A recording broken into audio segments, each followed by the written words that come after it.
And welcome to The One Show with Matt Baker. Here he comes with his yellow tape. And Alex Jones. Now, would you do me a favour, sir, and just hold that? Good choice of jumper tonight, by the way.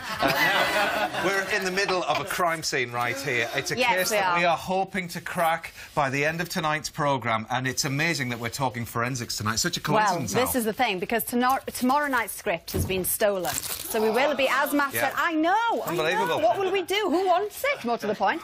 We will be talking forensics, and our guest is a deported criminal in the brand new BBC drama Banished. Not surprising, really, considering how naughty he was as a child. Right me! Stop!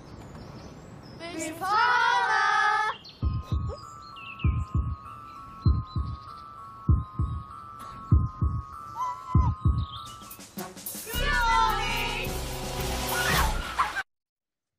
Well, that cheeky little tinker grew up to be the mischievous Russell Tovey. Cheers. I didn't know you had that. So cute. I haven't seen that for years. I remember that. That was 21 years ago. Yeah. Oh, my... Yes, Yeah. It was that long ago. I actually went in the broom cupboard for that show. Oh, did you? Oh, Yeah, it was a big break when I was 11. That was a big thing. Me and Toby Anstis in the broom cupboard. Fantastic. You're all stomping Those were the grounds, days. there, wasn't it? I love that broom cupboard. Well, I wouldn't say that out loud. Well, it's true. I spent half my life there. You did. Well, from 21 years ago to last night, because you were at the Brits, weren't you, I last was, night? yes. Well, we have to talk about the Madonna moment when she fell off the stage. Now, what was it like from your perspective, as somebody that was there? It was horrible. There was, like, a gasp through the whole studio, and people were, like, pinching each other, like, oh, my God, did that actually just happen? And you just feel terribly sorry for her dancers. Because you know that someone would have got walloped as soon as they got off stage, because that looked like a proper fall. It was a bad fall. It was about 4 steps, wasn't it? Well, she stepped back one, and then bang, yes, onto her Somebody hip, was going to get it. and she got up and her hair was a bit ruffled, and you could see she was furious. But on she went. She got it together. Yeah, the show must go on. Show must go on. Absolute classic for that. She did. She carried on. I don't know how much longer she stayed there for, though, but anyway. I think she did a runner straight away. I bet she did. Straight out of there. Right, Anyway. we're talking a bit about houses, first of all. Great. If that's all right with you, my friend? I love houses. Good, on we go then. Anyway, let's talk about Banished, a brand new 7-part drama starting on BBC Two next Thursday, the 5th, isn't it? Written by one of our most prolific writers, The Jim legend. McGovern. Yeah, the legend. We're used to his sort of contemporary stuff, like Brookside, which is going back a few years now, and Cracker. But how does it translate, then, when he's working on something that was set, actually, in 1788? Really far back. I think he came to it naturally. It's about still characters interweaving, connecting with each other. It's a costume drama, so I think that was a challenge and that was an excitement for him to indulge in. The piece just... So the plot of it, basically, this is before Sydney is Sydney. Yeah, it's all set in Australia. The penal colony, the first people, the first fleet of convicts that were banished, and to get the scum out of the UK, get them over to Australia.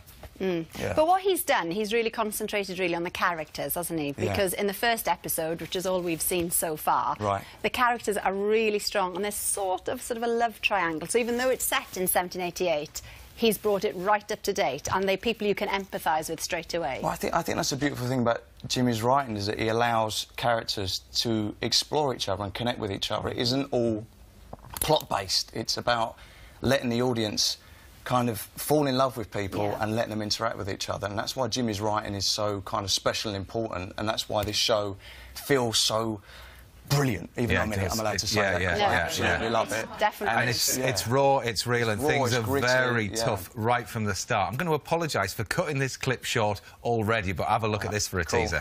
He's such a horrible character, isn't he? Roy McGann is a big man. And when you see the episode, a bit of a spoiler, but it continues on, and he starts hitting me. So we had some practice. We kind of had a fight instructor in, and he said, right, you keep a distance of like a foot.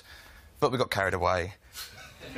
And on the third strike, it actually hit me, and the noise echoed across the water. And it was like Madonna falling off the stage last night. Everyone was like... And I stood up and I went, did you get that on camera? They went, yeah. I said, that's fine. And I shook his hand. If that was a rehearsal, I'd have been furious. I couldn't hear for about an hour and a half. My ears were ringing, but it was worth it. But, Russell, apart from all of the hazards in the fight scenes and actually in the script, there was quite a few hazards on location as an actual venue. Yeah, well, we're filming in Australia, and we're filming in the bush, and there's people in there we're clearing away every day, but there was a call sheet would come up and it'd say, like, on a call sheet, it says, right, these are your scenes for the following day. Turn over the page. These are local spiders in the area you need to be aware of. The first 2 are the most deadliest spiders in the world. Turn over. If you get bitten by a snake, this is how to make a tourniquet. This is where you get the anti-venom. This is a number to call. You have 15 minutes to get to the hospital, otherwise you die. Your call time's 8 a.m. And then you just became completely, like, immune to it every day. You're like, OK, right, spiders. Someone in our crew got bitten by a mouse trap spider, which they thought was a redback, which can kill you in 20 minutes. Oh, my gosh. She was in the hospital for 2 days on insulin. Well, straight back to work. Well, you survived to tell the tale. Yes, and it's worth it because the drama is brilliant. Thank you very much. Next Thursday, there we are. Yeah. Now, if you were watching at the start of the show, you'll know that we've had a break-in here at the One Show office. Somebody, I can't believe it, somebody has stolen tomorrow's script. No, it's unbelievable, isn't it? Anyway, luckily for us, forensics expert Carla Valentine is joining us tonight. There she is. Now, we'll be talking to Carla in a moment, but first we've got a challenge for you, Russell. Yeah? We would like you to go over to our crime scene, sure, because there are 5 pieces of evidence which we would like you to search for during the next film. So there's some gloves for you, there's some markers here to put on the evidence when you find it, so over you go. Great. Have a good route around. Thank you See very what much. you can find. Good. All right, then. So while Russell gets on with that, here is Joe with another mystery. Now then, Russell, you've had a couple of minutes while that film was on. What evidence have you found, then, in our crime scene? Well, I'm furious that someone stole a script. Well, it's the worst news ever. Doesn't bother me, I'm not here on a Friday. Right, OK, so my numbers. Inspector Carla. Yes. Number 1, this drawer's open. I assume this is where the scripts are stored and kept. Right, so there may be fingerprints there across the top of that drawer. OK, good idea. Very good. idea. Point Keep number going. 1. Yeah.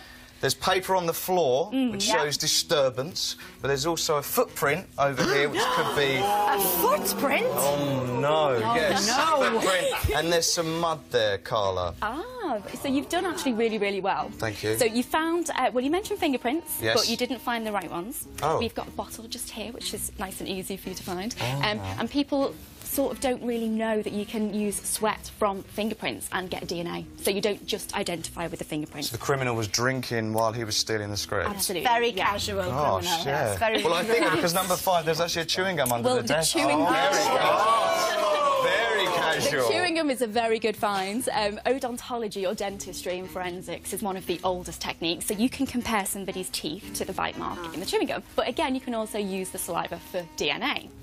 And I know you mentioned soil, and that's a great one too, but you missed the footprint. So what we've got down here is You said footprint, didn't you, to be fair? footprint and soil, I will let you off. Inspector Carla. Well, you know what, you should Sign it up. Sign it up. So footprint will show you all sorts of things, like the size of the foot. It might show you how a person walks and how big they were, but the soil will show you where they've been walking. It will show you pollen, and you can narrow it down to sort of within a square metre. Where the soil's from. Yeah. And then you've also got a hair, which is just hidden over here. I mean, in fairness, it's very hard to spot. It's really It's difficult just to I thought that was find. my own. Yeah. And that I'm one, shedding. if that was pulled from somebody's head, if it still had the root in, it would be fantastic because you could get DNA from that for comparison. But even without that, you can use it to see what kind of hair dye people used, what colour their hair was, and even if they've got any drugs in their system. Now, people can come and experience this for themselves, can't they? The Welcome collection, because there's a full forensic exhibition on there. What kind of stuff can folk come and get involved with? Well, it's basically a big history of forensic science and also a bit about our cultural fascination with the topic, because we are all interested in it. And it's set out into 5 different areas. So, in a way, you follow the clues through and you investigate, you know, from the morgue to the crime scene to the laboratory. So, for example, in the crime scene, what they have are tiny dioramas, nutshell studies, and these are like replica crime scenes, and they've been made by an old eccentric forensic fan in 1940s Chicago, and they are used for training for investigative purposes. They're so beautiful, really lovely to see, and you can go and see for yourselves at the Welcome collection, which it's on now, and it's free. It's free. That's the best thing about it. Well, not the best thing about it, Well, but it's a bonus. It's a lovely dedication, isn't it? Anyway. Quite jealous of Miranda going Well, there, they aren't had great weather on Casquette. Destination 2015, summer holiday. Yeah. Anyway, thank you very much to Russell. Lovely to see you. And thank you to Derby University for setting up our crime scene as well for us. Yes. Now, this script, actually... Hang on, just have a look under there. Huh? What's that? I don't know what this Come is. on. Russell. Hey, Russell. Hey! At least we know what's happening tomorrow.